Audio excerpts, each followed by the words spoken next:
उत्तराखंड में औद्योगिक निवेश बढ़ाने के लिए सरकार ने देहरादून में सेलाकुई की जिस जमीन पर उद्योग को बसाया था, अब अपने ही उस आवंटन को गलत बताकर लगभग 60 उद्यमियों को नोटिस थमा दिए। विकासनगर के स्थानीय प्रशासन का कहना है कि उद्यमियों को गलत तरीके से पट्टे की जमीन फ्री होल्ड कर बेची गई। जमीन के गलत आवंटन होने के नोटिस देने से उद्यमियों की मुश्किलें बढ़ गई हैं। और वहीं औद्योगिक संगठनों का कहना है कि एक तरफ सरकार निवेशकों को उत्तराखंड में उद्योग लगाने के लिए प्रोत्साहन का दावा कर रही है, तो वहीं दूसरी ओर पहले से आवंटित भूमि पर नोटिस देकर वहां लगे उद्योगों को हतोत्साहित कर रही है। और राज्य गठन के बाद सरकार ने सेलाकुई में खसरा नंबर 323 पट्टे की जमीन को फ्री होल्ड के रूप में अधिसूचित किया है, जिसमें कई उद्यमियों ने जमीन खरीदकर उद्योग स्थापित किए हैं और गलत तरीके से पट्टे की जमीन फ्री होल्ड पर उद्योगों को नोटिस दिए जा रहे हैं। और वहीं औद्योगिक संगठनों का ये भी कहना है कि सरकार की अनुमति के बाद ही उद्यमियों ने जमीन खरीदकर उद्योग लगाए हैं और बाकायदा उद्योगों के नक्शे पास होने के साथ ही जमीन की रजिस्ट्री भी कराई गई। और यहां तक कि साल 2003 में इस खसरा नंबर पर स्थापित उद्योग को केंद्रीय औद्योगिक स्कीम के तहत टैक्स छूट का लाभ भी दिया गया। और वहीं उत्तराखंड इंडस्ट्री वेलफेयर एसोसिएशन महासचिव महेश शर्मा का कहना है कि सरकार ने साल 2002 में सेलाकुई क्षेत्र में खसरा नंबर 323 को अधिसूचित किया था, जिसके बाद उद्यमियों ने जमीन खरीदकर उद्योग लगाए। इतने सालों के बाद पट्टे की जमीन को गलत तरीके से आवंटित कर बताकर उद्योग को नोटिस दिए जा रहे हैं, जिससे कई उद्यमी परेशान हैं।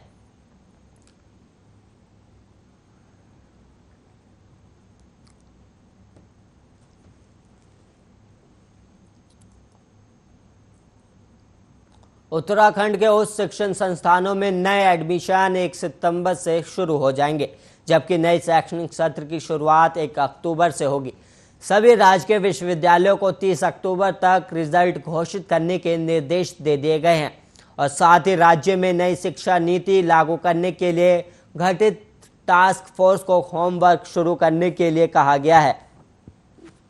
और ये फैसला उच्च शिक्षा मंत्री धन सिंह रावत की अध्यक्षता में सचिवालय में हुई और निजी और राजकीय विश्वविद्यालयों की बैठक में लिए गए। ये बैठक वीरचंद सिंह गढ़वाली सभागार में हुई और बैठक में निर्णय लिया गया कि सभी उच्च शिक्षण संस्थानों में फर्स्ट ईयर और फर्स्ट सेमेस्टर में एडमिशन 1 सितंबर से प्रारंभ कर दिए जाएंगे। और बैठक में कोविड नियमों का पालन करते हुए मेडिकल, पैरामेडिकल और नर्सिंग कॉलेजों को अगस्त में खोलने की इजाज़त देने का भी फैसला लिया गया। और इसके अलावा राज्य के सभी विश्वविद्यालयों में एनसीसी, एनएसएस और रेड क्रॉस सोसाइटी की इकाइयां स्थापित करने के लिए कुलपतियों को निर्देशित किया गया है।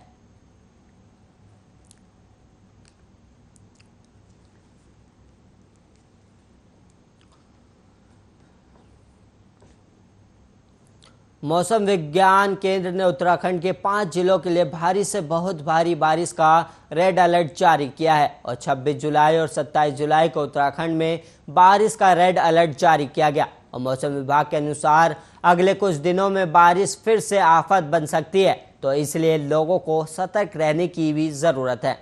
और वहीं मौसम विभाग ने प्रदेश के पिथौरागढ़, बागेश्वर, नैनीताल और ओडी और देहरादून जिलों के लिए रेड अलर्ट जारी किया गया है। और मौसम विभाग के अनुसार उत्तरकाशी, चमोली, नैनीताल में तेज बौछार, बिजली की गर्जना और बारिश का येलो अलर्ट रहेगा। और इसके अलावा भारी बारिश के मद्देनज़र पर्याप्त सावधानी बरतने को भी कहा गया। पूरे राज्य में जिला प्रशासन, आपदा प्रबंधन विभाग को सतर्क किया गया है। और संवेदनशील जगहों में मध्यम भूस्खलन, चट्टानें गिरने, पर्वतीय क्षेत्रों में कहीं कहीं राजमार्ग अवरुद्ध होने, नदी नालों में अतिप्रवाह, मैदानी क्षेत्र में जलभराव होने का अंदेशा भी जताया गया है।